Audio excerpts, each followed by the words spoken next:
the concept that culture is caught, not taught. So the question that comes up here is, what is your performance culture? Okay, what is your performance culture?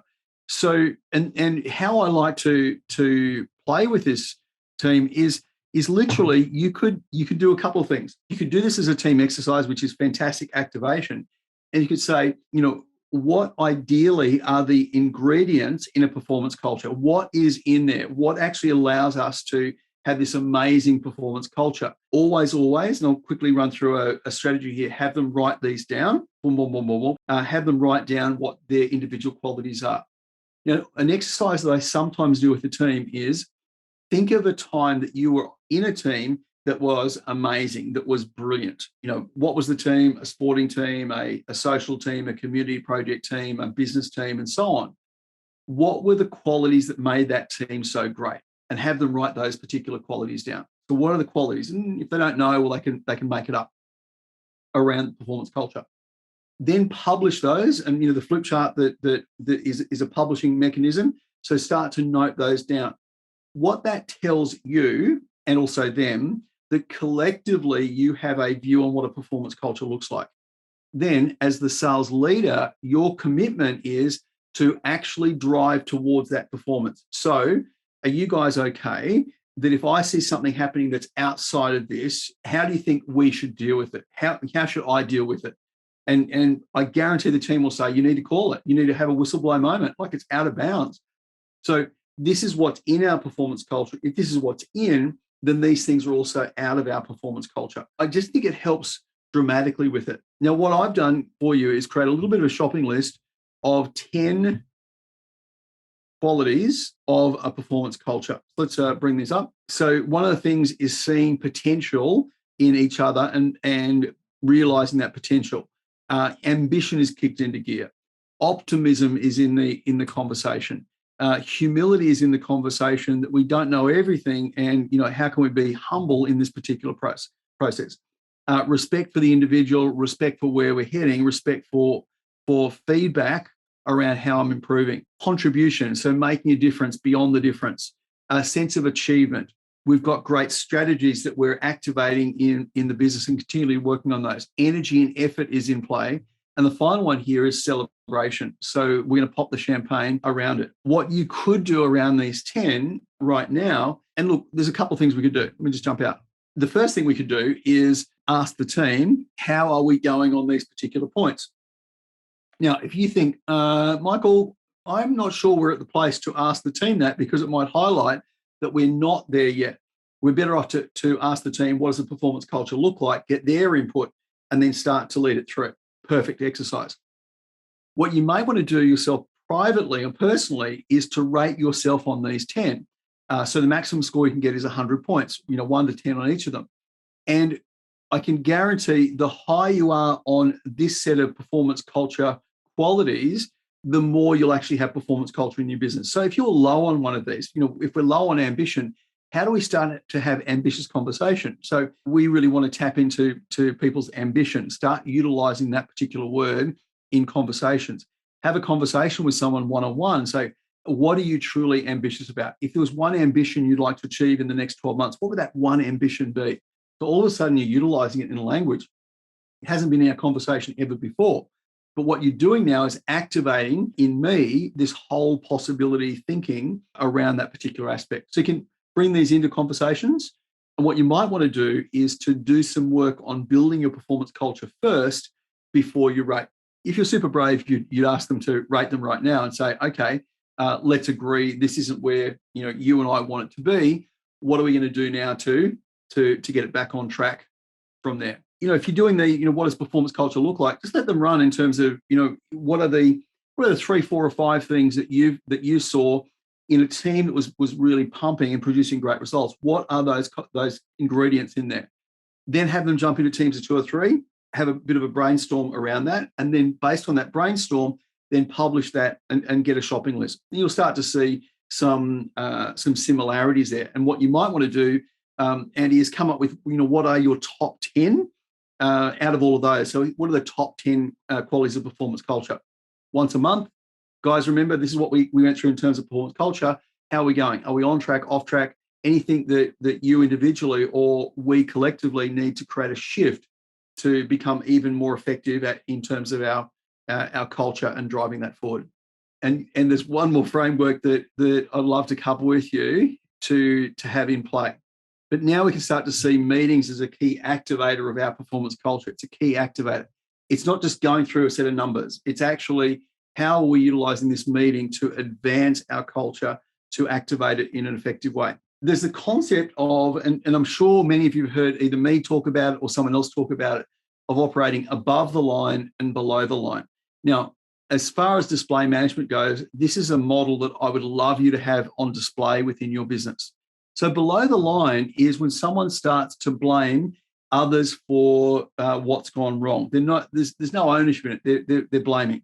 They're denying that they've got anything to do with it, and ultimately they'll make excuses.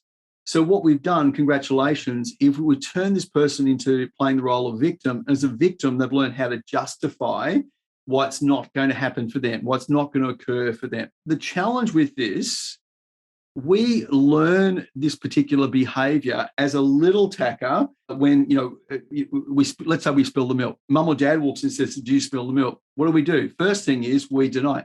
We don't, there's milk. I don't happen to milk. Come on, what happened to this milk? This is where brothers, sisters, and family pets become very useful. Dolly did it. And then finally, come on, we'll make an excuse. So this blame, excuse, deny is wired into us. It's not an individual. It's like we actually got it in us. We're going to work against this and start to create an environment that we're playing above the line.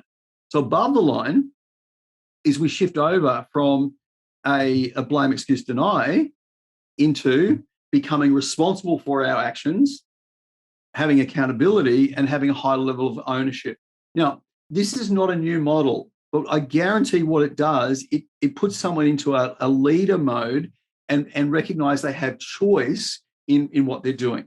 So our goal is not saying, hey, you're playing below the line. You have the conversation, how can we get above the line?